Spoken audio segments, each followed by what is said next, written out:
নতুনদের জন্য কিছু টিপসের সাথে আজকের এই রুটি শেয়ার করছি। রুটি বানানোর গোলাটাও হয়েছে পারফেক্ট, আর প্রতিটা রুটিই হবে অনেক বেশি ফুলকো। আর নতুনদের জন্য তো এই রেসিপিটা অনেক কাজে আসবে। কিছু ছোট ছোট টিপস আছে, ওগুলো ফলো করলেই হয়ে যাবে। যারা এরকম সফট আর ফুলকো রুটি বানাতে চান, আজকের রেসিপিটা একটু কষ্ট করে দেখে নিতে পারেন।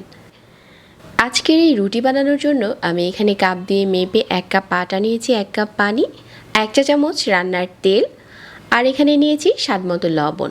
তো প্রথমে হচ্ছে চুলায় একটা পাত্র বসিয়ে 1 কাপ পানি দিয়ে দিচ্ছি।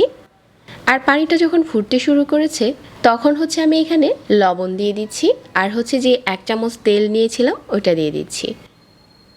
তেল আর লবণটা পানির সাথে একটু মিশিয়ে নিচ্ছি। লবণটা যখন পুরোপুরি গলে গেছে ওই পর্যায়ে হচ্ছে আমি যে 1 কাপ আটা নিয়েছিলাম এখন আটাটা দিয়ে দিচ্ছি। আটাটা দেওয়ার পর সাথে সাথেই চুলাটা বন্ধ করে দিচ্ছি। চুলাটা বন্ধ করে দিয়ে এভাবে করে নেড়ে দিচ্ছি। আমার এখানে পানির মাপটা একদম ঠিক আছে। 1 কাপ আটার জন্য 1 কাপ পানি নেবেন। যদি রুটি বেশি করে তৈরি করতে চান ওই ক্ষেত্রে পানিটাও বেশি করে দিয়ে দিবেন। আর প্রতিটা কিচেনেই একটা করে মেজারমেন্ট কাপ থাকা উচিত, তাহলে রান্নার যে কোনো মাপই একদম ঠিক থাকবে। তারপর হচ্ছে এই গোলাটাকে আমি ঢাকনা দিয়ে ঢেকে রেখেছিলাম 2 থেকে 3 মিনিটের জন্য। 2-3 মিনিট পর আমাদের এই আটার গোলাটা একদম সফট হয়ে গেছে। আর এখন একটা বোর্ডে নিয়ে ভালো করে মতে নিচ্ছি। যতটা সম্ভব সফট করে মতে নেবেন। তারপর যে কটা রুটি তৈরি করব ওরকম করে ভাগ করে নিচ্ছি। আপনি চাইলে আরও পাতলা করেও বানিয়ে নিতে পারেন।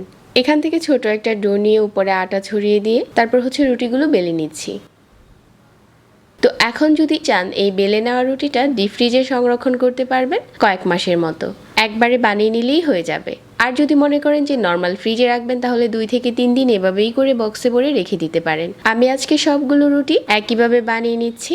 আর এভাবে করে বানিয়ে যে কোনো বক্সে নর্মাল ফ্রিজে রেখে দেওয়া যাবে 2 থেকে 3 দিন। প্রতিটা রুটির নিচে কোনো কাগজ দিতে হবে না, কিন্তু এটা একটার সাথে একটা লেগে যাবে না। যখন দরকার হবে শুধু ভেজে নিলে হয়ে যাবে। এখন আজকে এই রুটি আমি সেঁকে শেয়ার করছি। কিভাবে রুটি সেঁকলে রুটি অনেক বেশি ফুলকো হয়। প্রথমে হচ্ছে মাঝারি আঁচে আমি তাওয়াটা গরম করে নিয়েছি। তারপর একটা রুটি দিয়ে এক পাশ করে উল্টে দিলাম।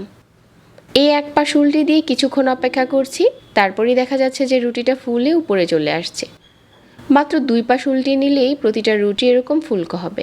গোলার এই টিপসটা যদি ফলো করেন তাহলে আপনার রুটিগুলো দেখতে এরকম ফুলকো আর পারফেক্ট রুটি বানানো হয়ে যাবে। আর এই রুটিগুলো এত বেশি সফট হয়েছে আপনি একবার বানিয়ে রেখে দিলে সারাদিন এই রুটিগুলো নরম তুলতুলে থাকবে। আশা করছি আজকে আটার রুটি বানানোর টিপসটা সবার কাছে ভালো লেগেছে। সবাইকে ধন্যবাদ জানিয়ে আজকে এখানেই বিদায় নিচ্ছি। আর রেসিপি ভালো লাগলে চ্যানেল সাবস্ক্রাইব করবেন আর আমাদের পেজ ফলো করবেন। আল্লাহ হাফেজ।